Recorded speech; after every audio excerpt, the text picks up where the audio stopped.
Everyone, welcome to Inconvenient Truth. I'm your host, Jennifer Zeng. Recently, we did 2 shows about the largest scale protests in China since the 1989 Tiananmen Square movement.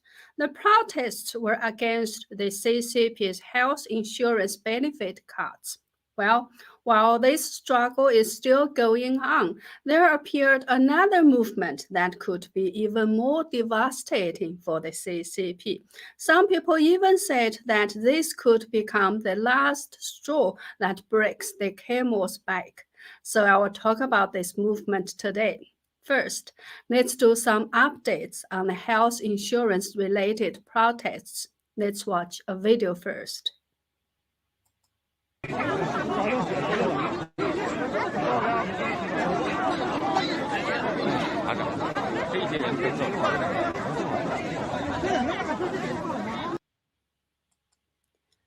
This happened on February 19th in Dalian City. The CCP deployed a lot of police to crack down on the protesters. Now the next one.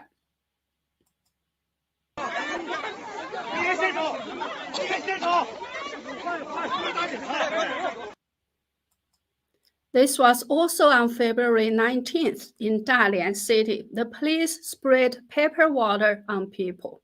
The following video shows police arresting protesters, probably in Wuhan City.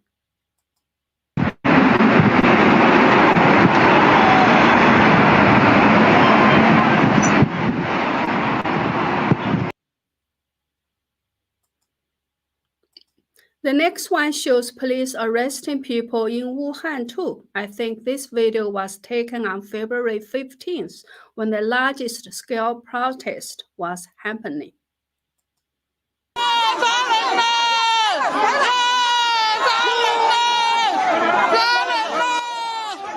So someone was shouting, "They are arresting people, they are arresting people."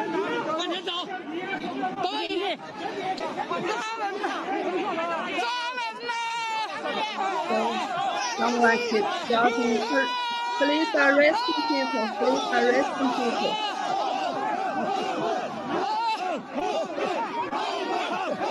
Now they are chanting together, "Release them, release them, release them."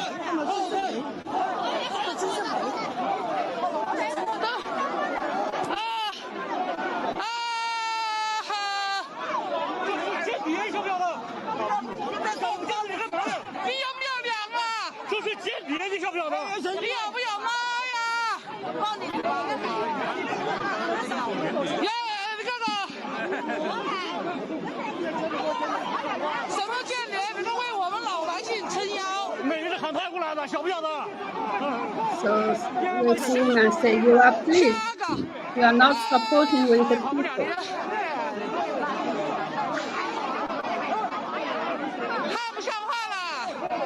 It's so bad. It's so bad.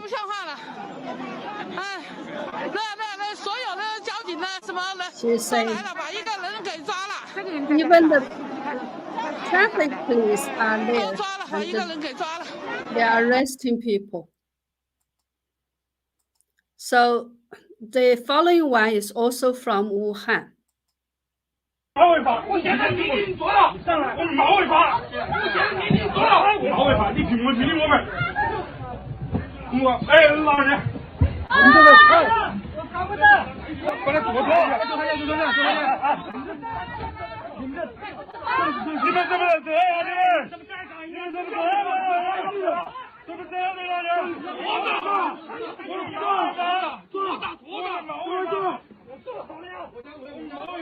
It was said on the day of the protest, almost all the buses were sent to the site to take the protesters away from the Zhongshan Park.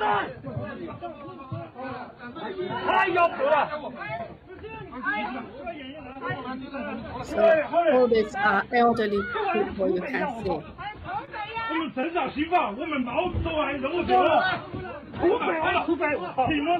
So they say you are gangsters.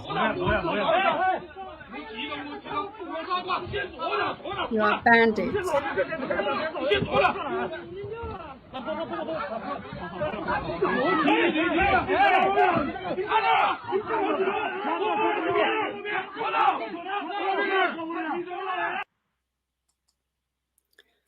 It is now rumored that the CCP will deal with the protesters using the same standard used during the Tiananmen Square movement. The protesters' children and grandchildren will also be affected.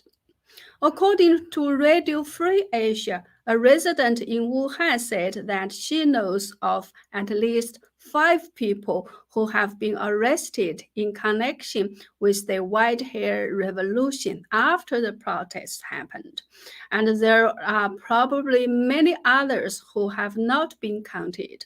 White hair revolution is how Chinese people are referring to the retaliates protests, as most of them have white or gray hair. Among the 5 arrested, there is a man called Zhang Hai, who actually didn't participate in the protest. He didn't even live in Wuhan.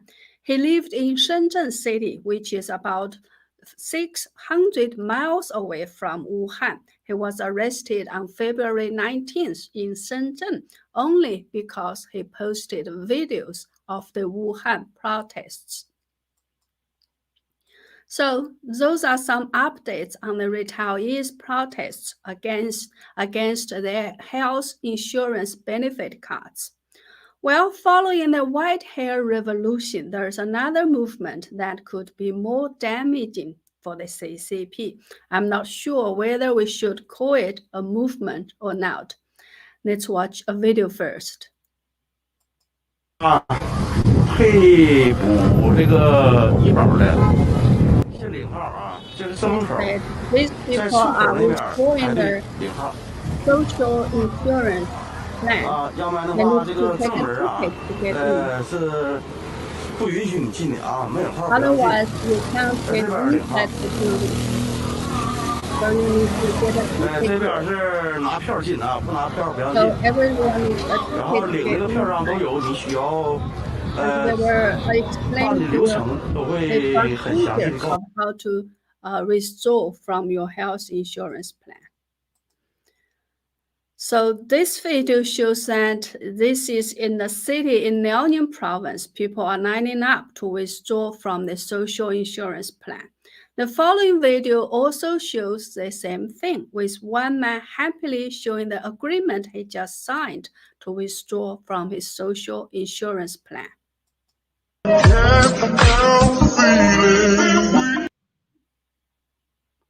Sorry, I turned off the music. So this man is showing, oh, I'm so happy that I withdraw everything from this plan. So why are people withdrawing from their social insurance plan?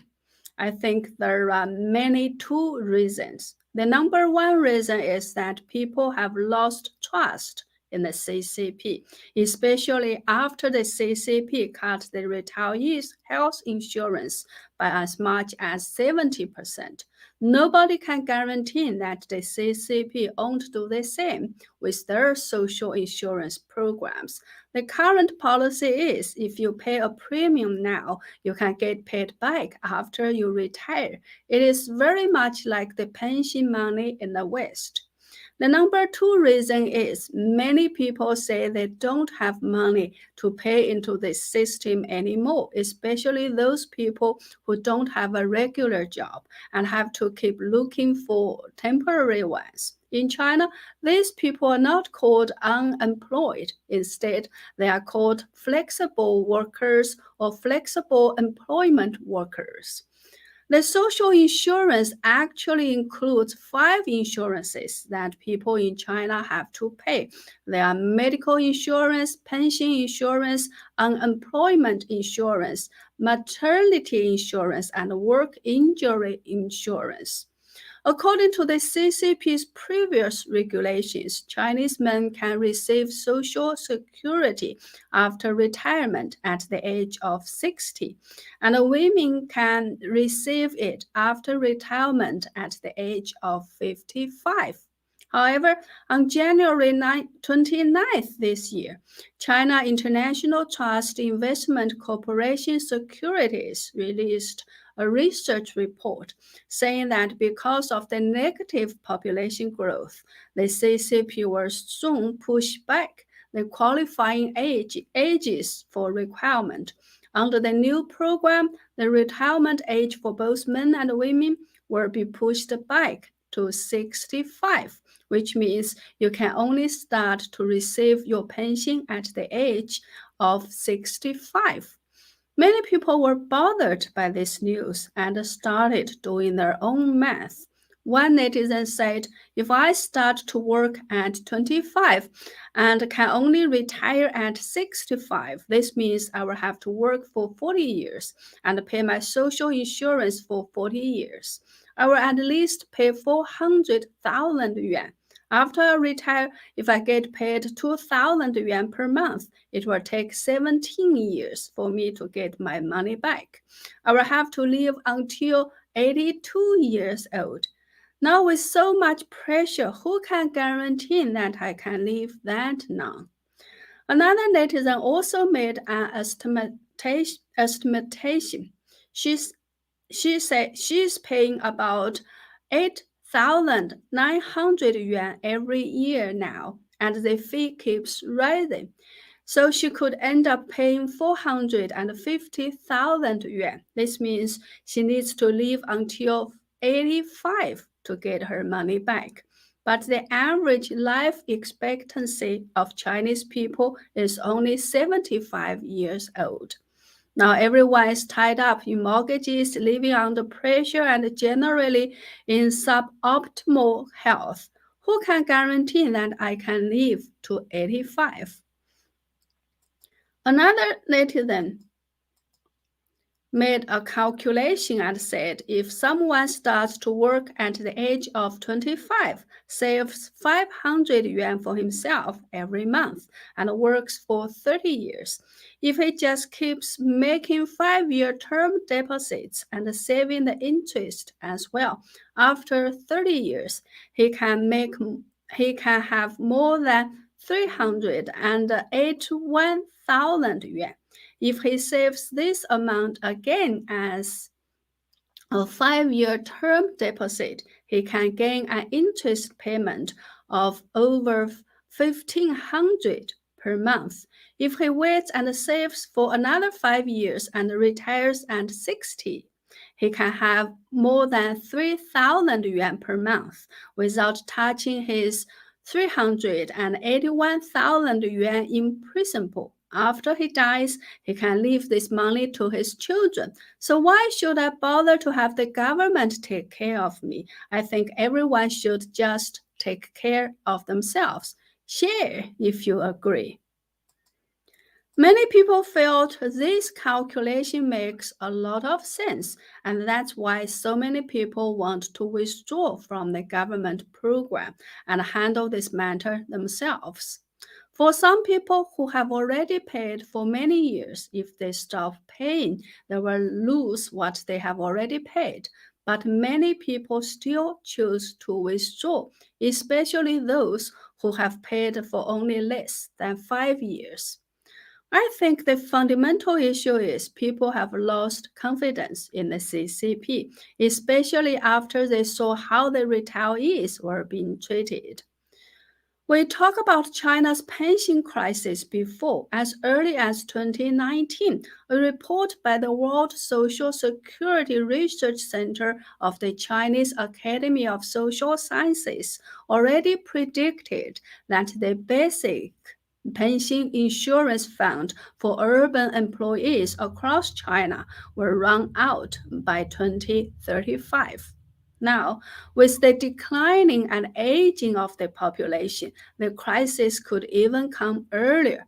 According to official data in 2022, China had about 10 million more people over the age of 65 than in the previous year. The population of working age people that's from 16 to 59, on the other hand, was close to 9 million only, a decline of 0.5% of the total population. This also created a challenge to achieve economic recovery. At the moment, China's pension money is mainly managed by each province. Some provinces have already encountered great financial problems, so they could soon have no money to pay their pension. In fact, China's pension system is like a Ponzi scheme. It relies on newcomers to pay the retirees. If you don't have enough newcomers, the scheme cannot go on. For example, the number of births in 2022 was 9.56 million, and in 2052, this group of people will be the main contributor to Social Security, and 2052 will be the year when those born in 1992 will start receiving their pensions if the retirement age is still 60. This group of people will be 21.13 million. If you will only have 9.56 million people paying at that time. So these 9.56 million people will need to support more than 21 million. How can that work? The scheme will have to collapse. Although we didn't see many people lining up in the two short videos we just saw, at least their numbers was far less than the white-hair protesters. The problem can be harder to deal with. Now see this post. It says that in a certain province in China, they have just issued a new policy.